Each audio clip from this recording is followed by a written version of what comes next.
ही खाना बनाई देब कहमे त गोरा बोदा भाई देब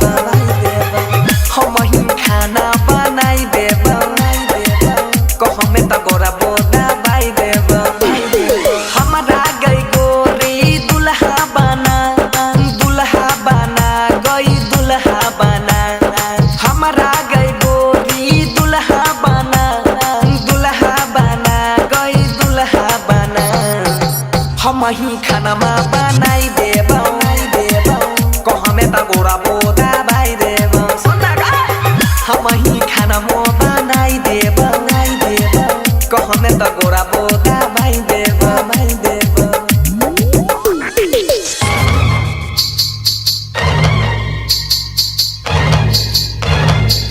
कहमे त गोरा बोदा भाई देब कहमे त गोरा बोदा भाई देब हमरा सन कनै मिलतौ गे दुल्हा डिबिया बार के गोरी खोई जाले डिबिया बार के गोरी खोई जाले हगे हमरा जैसन तोरा मिलतौ ना दुल्हा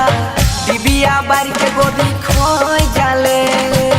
कपड़ा लत्ता सब धोई देबौ रतिया में गई से जो सजैबौ आबे ना हमारो जियारा जुड़ा गई जियारा जुड़ा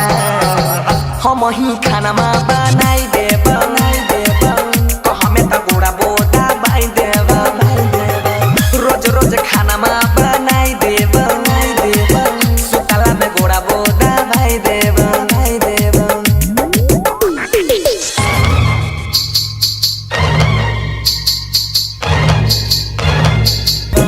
कहमे त गोरा बोदा भाई देब अगे कोनो चीज के तोरा कमी नहीं होता बापू हमर अमीर गे बापू हमर अमीर गे आगे कोनो चीज के तोरा कमी नहीं होता बापू छै हमर अमीर गे कहे छो बनसी सुन के गोरी अजब गजब के है लागै छौ जोरी बाबा बोले से दुआ मना गई दुआ मना हम ही खाना बनाई